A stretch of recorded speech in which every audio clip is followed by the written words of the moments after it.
সংস্কার মানেই কমিশন না, সংস্কার মানে কাজও। এবার আমি এবার কিছু সংস্কারের কাজের উদাহরণ দেব। একটা সংস্কারের দাবি প্রায়ই ওঠে, সেটা হচ্ছে পরিবেশ আদালতটাকে সংস্কার করে ফেলা। আমি তো অনেকদিন যাবৎ পরিবেশ নিয়ে মামলা করেছি। একটা কথা একটু আপনাদেরকে বলি, সেটা হচ্ছে যুগ্ম জেলা জজ পর্যায়ে আদালত রেখে এই আদালত সংস্কার করে কোনো লাভ হবে না। আপনি একটু চিন্তা করেন যে পরিবেশের মামলাগুলো আপনার কার কার বিরুদ্ধে করতে হয়। আমি এই যে মেট্রো রেলের র্যাম্পের কথাই বলি, এই মামলাটা আপনার করতে হবে যোগাযোগ মন্ত্রণালয়ের বিরুদ্ধে, তাই তো? তার একটা প্রকল্প। তো যদি আপনি মামলার কথা ভাবেন, একজন যুগ্ম জেলা জজের কাছে আপনি এই মামলাটাই করতে পারবেন না, কারণ সরকারের বিরুদ্ধে আদেশ সে দিবে না। এটা আপনাকে উচ্চ আদালতে যেতে হবে। এখন পরিবেশ আদালত কি সম্পূর্ণ বাতিল করে দেওয়া উচিত? আমি তাও মনে করি না। পরিবেশ আদালতে কিছু কিছু মামলা হয় হচ্ছে ইটভাটার বিরুদ্ধে, পরিবেশ আদালতে সরাসরি মামলা করা যায় না। এই কথাটা আসলে সেরকম টেকনিক্যালি ঠিক না, কারণ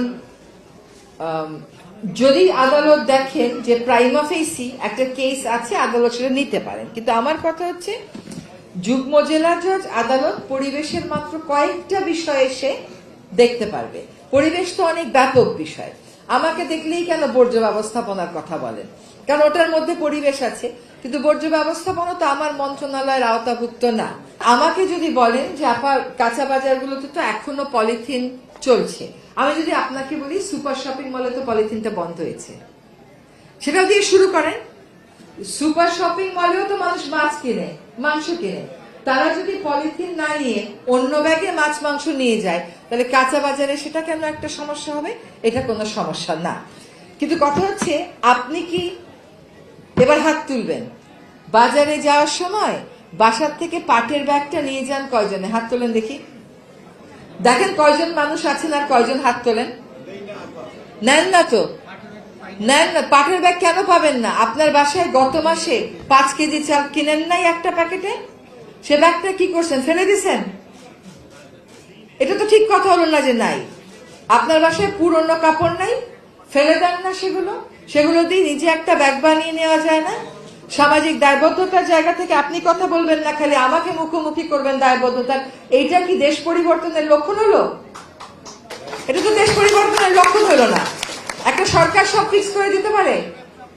একটা সরকার বলতে পারে। এবার আরেকটা কথা বলি, এই যে পলিথিন, এটাকে কেন্দ্র করে তো একটা অর্থনীতি গড়ে উঠেছে, তাই না? পলিথিন শপিং ব্যাগ যখন আমরা বিরুদ্ধে অভিযানে গেলাম, তখন আমাদের যিনি ডিরেক্টর, তাকে মেরে তার নাক ভেঙে দেওয়া হলো। এই চকবাজারের ঘটনা, সেখানে সকল পরিবেশবাদী একটা অবস্থান নেওয়া উচিত ছিল, সকলে নেন নাই। একটা অবস্থান নেওয়া উচিত ছিল। তাদের ওই অর্থনীতির তো একটা জোর আছে। এই জোর কোথা থেকে আসে? তারা আপনাকে পলিথিন ব্যাগ ফ্রি কেমনে করে দেয়? তাদের দোকান, তারা যখন বলে যে আমার শ্রমিক বেকার হয়ে যাবে, তো শ্রমিকের তো বেতন দেয়, যন্ত্রটা তো আনে, বিদ্যুতের তো বিল দেয়, কাঁচামাল তো আনে, তাহলে আপনাকে ওইটা ফ্রি দেয় কেমনে? এটার একটা বড় অর্থনীতি আছে। ভেবে দেখতে হবে বড় বড় প্লাস্টিক কোম্পানিগুলো ওখানে কাঁচামাল সরবরাহ করে কিনা।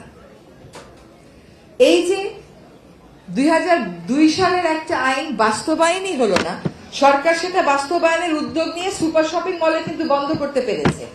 আপনারা যার যার শপিং ব্যাগটা নিয়ে যাচ্ছেন না কেন বাজারে? বা দোকানদারকে ওই সুযোগ দিয়ে না আপনাকে পলিথিন শপিং ব্যাগে দিতে। আপনাকে যখন পলিথিন শপিং ব্যাগে জিনিস ভরে দেয়, কোনোদিন ফেরত দিয়ে বলেন যে আমি এটা নেব না? তারপর নিজের ব্যাগ থেকে একটা ব্যাগ বের করে বলেন যে আমার ব্যাগটা আমার কাছে আছে? বলেন না। নেদারল্যান্ডসে যান, তারা বলে। ব্রাসেলসে যান, তারা বলে। তাদের তো রিসাইক্লিং কারখানার অভাব নাই, তারা রিসাইক্লিংকে যুক্তি হিসাবে দাঁড় করায় না। তারা পরিবর্তনটা এনেছে শুধুমাত্র সরকারের মনস্তত্ত্বে না, নিজেদের মনস্তত্ত্বেও। আমরা সেটা আনতে পারি নাই।